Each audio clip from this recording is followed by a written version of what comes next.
Hello दोस्तों, मेरा नाम कजरी है और मैं एक 39 साल की शादीशुदा औरत हूँ। मेरी फैमिली में मेरे पति अरुण, केशव, सेजल और शीना है और हमारी शादी हमारे घर वालों की मर्ज़ी से हुई थी। हमारी शादी के 19 साल हुए थे। इस बीच हमारे 2 बेटियाँ हुई। हमें एक लड़के की चाहत थी। वैसे भी घर वाले बार बार लड़के को बोल रहे थे। बेटियों का नाम हमने बड़े प्यार से सेजल और छोटी का नाम शीना रखा।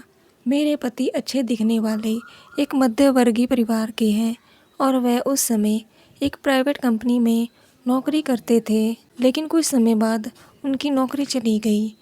हमें इस बात का बहुत दुख हुआ। नौकरी जाने की वजह से घर में क्लेश रहने लगा। फिर हम उस समय अचानक काम की तलाश में भोपाल शिफ्ट हुए थे, लेकिन मेरे पति को कोई काम नहीं मिला और वो कई दफ्तरों में इंटरव्यू देने गए, लेकिन फिर भी उन्हें नौकरी नहीं मिल पा रही थी और इसी कारण हमारे घर में आए दिन झगड़े होने शुरू हो गए। अब घर तो पैसों से ही चलता है और एक आम आदमी की ज़रूरत कभी ख़त्म नहीं होती है और कम पैसों की वजह से हम बहुत टाइम टेंशन में रहते थे। फिर एक दिन मुझे मार्केट जाते समय एक विज्ञापन दिखा। वो किसी बाबा के नाम से था, जिसे लोगों ने बड़ा दर्जा दिया हुआ था और सभी लोग कहते थे कि वो मन की शांति प्रदान करते हैं और पूजा करके हर एक समस्याओं का निवारण करते हैं। मेरे मन में भी उसी वक्त ख्याल आया, क्यों ना मैं इनके पास जाकर देखूं, शायद हमारे बिगड़े हुए काम बन जाएं। फिर मैंने घर जाकर अपने पति से ये बात कही, लेकिन मेरे पति इन सब बातों में बिल्कुल भी विश्वास नहीं करते थे। तो उन्होंने मुझसे कहा कि तुम अगर जाना चाहती हो तो जाओ, लेकिन मुझे इन सब के लिए मत कहना। फिर मैंने भी सोचा कि मैं उन्हें ज़्यादा क्यों कहूँ, और वैसे भी उन्होंने मुझे जाने की अनुमति दे दी थी, लेकिन मैंने 1-2 बार और सोचा कि क्या करूँ, क्योंकि मेरे घर की हालत बहुत बिगड़ गई थी। फिर मैंने मजबूरन स्वामी जी से संपर्क करने की ठानी और सोचा कि हो सकता है कि उनके पास हमारी परेशानी का कोई उपाय हो। फिर अगले दिन मैं नहाकर अच्छी सी साड़ी पहनकर स्वामी जी के आश्रम में गई। स्वामी जी दिखने में 56-60 साल की उम्र के लग रहे थे और उनके आसपास भगत जन बैठे हुए थे और उनके दोनों बाजू में 2 लड़कियां करीब 30 साल की उम्र की सफ़ेद साड़ी में खड़ी हुई थी। स्वामी जी भगवान और शांति की बातें कर रहे थे। फिर सत्संग खत्म होने के बाद सब लोग एक एक करके स्वामी जी से मिलने जाने लगे और जब मैं उनके पास पहुंची तो वो मुस्कुराए और मुझे आशीर्वाद दिया और कहा कि पुत्री, तुम्हारे माथे की लकीर देखकर लगता है कि तुम इस समय घोर कष्ट में से गुजर रही हो। बताओ क्या कष्ट है? स्वामी जी तेरा हर कष्ट दूर कर देंगे। कल्याण हो पुत्री, तेरा सारा कष्ट दूर हो जाएगा। फिर स्वामी जी से मिलने के बाद उन्होंने मुझे इंतज़ार करने को कहा और मैं साइड में जाकर इंतज़ार कर रही थी और सबके जाने के बाद स्वामी जी ने मुझे बुलावा भेजा। मैं उनके पास गई। स्वामी जी के साथ उनकी 2 सेविका भी थी, जिन्होंने सफ़ेद रंग की साड़ी पहनी हुई थी और एक शिष्य भी था जिसने धोती पहनी हुई थी। फिर स्वामी जी ने मुझे अपने सामने बिठाया और पूजा करने लगे। वो कुछ मंत्र का जाप कर रहे थे और उनकी सेविका पीछे दीपक लेकर खड़ी थी। स्वामी जी की आंखें बंद थी और वो अपने होंठ हिलाते जा रहे थे, जैसे कि मन में कोई मंत्र का जाप कर रहे हों। फिर स्वामी जी ने आंखें खोली और उन्होंने मुझे गंभीरता से देखकर कहा, जिसका डर था वही हुआ पुत्री।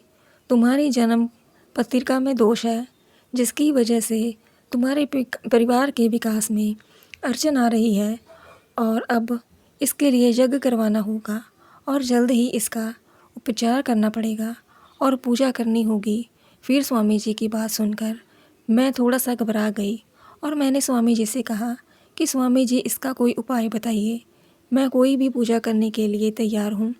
फिर स्वामी जी ने कहा कि कल तुम स्वच्छ होकर नए वस्त्र डालकर बिना सिंदूर लगाए और मंगलसूत्र पहने करीब 12:30 बजे आश्रम में आ जाना।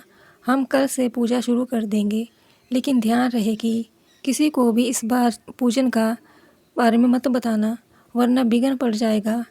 फिर मैं वहाँ से निकलकर सीधे अपने घर पर आई, लेकिन ये सोचकर मेरी कुंडली में दोष है और मेरी वजह से घर में परेशानियाँ हो रही हैं, मैं पूरी रात सो नहीं पाई।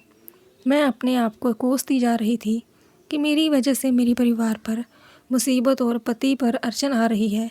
फिर मैंने ठान लिया कि अगर मेरी वजह से कोई भी मुसीबत आ रही है तो मैं इसे ठीक करूँगी। फिर अगली सुबह मैं अपने पति को नाश्ता करवाकर अपने बच्चों को स्कूल छोड़ने के बाद घर वापस आई और तब मेरे पति भी नाश्ता करके दफ्तर के लिए निकल चुके थे। फिर मैंने घर का सारा काम ख़त्म किया और फिर मैं नहाने चली गई। मैं अच्छी तरह से नहाकर एक पीले रंग की साड़ी में तैयार हुई। फिर मैं बिना सिंदूर लगाए और बिना मंगलसूत्र के स्वामी जी के आश्रम में चली गई। वहाँ मैंने देखा कि आज आश्रम में कोई भी नहीं था। मैं वहाँ पर पहुँची तो गुरु जी की सेविकाएं ने मुझे अंदर का रास्ता दिखाया और वो खुद मुझे अंदर कमरे में लेकर गई। वहाँ पर अंदर एक बेड था और उस बेड में सामने वाले खिड़की जगह में स्वामी जी ने एक यज्ञ की वेदी को बनाया था। फिर मैंने सोचा कि शायद स्वामी जी यज्ञ भी करते होंगे और फिर रात में यहीं पर सोते होंगे। तो मेरी सोच को रोकते हुए उनकी एक शिष्या बोली कि तुम बिल्कुल सही जगह पर आई हो, स्वामी जी तुम्हारी हर इच्छा पूरी कर देंगे और उनके पास बहुत बड़ी शक्ति है। अभी तुम उनके साथ पूजन में बैठो और हम लोग बाहर जाते हैं। तुम्हें किसी को बताया तो नहीं कि तुम यहाँ पर आई हो? तो मैंने ना में सर हिलाया और फिर स्वामी जी ने मुझे बैठने के लिए कहा। हम वहीं फर्श पर बैठ गए और स्वामी जी मंत्र बोलकर अग्नि में घी डाल रहे थे और वो मंत्रों का उच्चारण करते जा रहे थे। फिर कुछ देर बाद एक सेविका बाहर से दूध का गिलास लेकर आई। बाबा ने थोड़ा दूध अग्नि में डाला और फिर दूध को हाथ से पकड़कर कुछ मंत्र बोला और फिर वो दूध मुझे पीने के लिए कहा और बोले कि इसे पी जाओ, इससे तुम्हारी आत्मा पवित्र होगी। फिर मुझे डर लगा, लेकिन मैंने डरते डरते दूध हाथ में लिया और मैंने दूध एक ही घूंट में सारा पी लिया और दूध पीने के बाद मुझे अजीब सा लगने लगा। फिर अचानक ही मुझे नशा सा चढ़ने लगा, मेरी आंखों के आगे अंधेरा छाने लगा और मैं बेहोश सी होने लगी और मैं फर्श पर गिर पड़ी। फिर मुझे होश तो था ही कि क्या हो रहा है, लेकिन मैं उसका विरोध नहीं कर पा रही थी और मुझे महसूस हुआ कि कुछ व्यक्ति मिलकर मुझे उठा रहे हैं और फिर उन्होंने मुझे पलंग पर लेटा दिया और मैं आंखें खोलकर सब कुछ देख रही थी, लेकिन मैं कुछ कर नहीं पा रही थी। फिर स्वामी जी ने अपने शिष्यों को बाहर इंतज़ार करने के लिए कहा। स्वामी जी कुछ मंत्र बोलते जा रहे थे। फिर उन्होंने हाथ में कोई सुगंधित तेल लिया। मेरी धड़कन बहुत तेज़ी से चल रही थी और मेरी सांसें ऊपर नीचे हो रही थी और मेरे बदन से उस सुगंधित तेल की वजह से एक मस्त खुशबू आने लगी। स्वामी जी मेरे पास में बैठ गए। वो मेरी बिगड़ती हालत को देख रहे थे और समझ रहे थे कि अब उनका काम आसान हो गया है। स्वामी जी बोलते जा रहे थे, तुम एकदम शांत होकर इस पूजा का आनंद लो। मैं तुम्हारी सब परेशानी दूर कर दूंगा। तुम्हारे बदन को एकदम पवित्र करना पड़ेगा। और वो साथ साथ कुछ मंत्र भी बोलते जा रहे थे। वो बहुत मादक माहौल था। उस कमरे में एक दीपक जल रहा था और अग्नि वेदी निकलने वाली रोशनी से कमरा नहा रहा था और पूरा कमरा सुगंधित था। फिर स्वामी जी बोले, क्यों, कैसा लग रहा है पुत्री? तुम्हारे दिल में जो भी परेशानी है दिल से निकाल दो। मैं दिल पर मंत्रों से उपचार कर रहा था और फिर वो ज़ोर ज़ोर से मंत्र उच्चारण करने लगे और बाहर बैठे हुए उनके शिष्य भी ज़ोर ज़ोर से मंत्र उच्चारण करने लगे। फिर मुझे लगा कि मैं किसी स्वर्ग में हूँ। फिर मैं वहाँ से भागना चाहती थी, लेकिन नशे की वजह से मैं कुछ नहीं कर पा रही थी। स्वामी जी बोले, बेटी तुम बस चुपचाप पूजा करती रहो।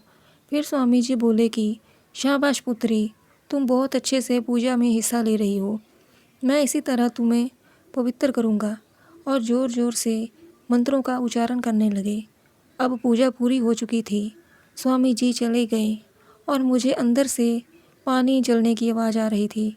फिर थोड़ी देर बाद स्वामी जी नहाकर बाथरूम से बाहर निकले। एक स्वामी जी का शिष्य मुझे घूर रहा था। मैं बोले कि आप स्वामी जी के प्रिय भक्त हैं और आपको ऐसा नहीं करना चाहिए। बाहर स्वामी जी आपकी प्रतीक्षा कर रही हैं। फिर मैंने कहा कि स्वामी जी के प्रिय भक्त आपको आदेश देती है कि कुछ समय बाद आप वहाँ पर क्यों खड़े हो, आओ और मेरे साथ यहाँ बैठो। देखो, फिर वो मेरे करीब आ गया और मैं धोखे से मैं रह गई कि मैं यहाँ अपने अपने पूजा करवाने आई थी। ये लोग अपने मतलब के लिए दूसरों के साथ बुरा बिहेव करते हैं।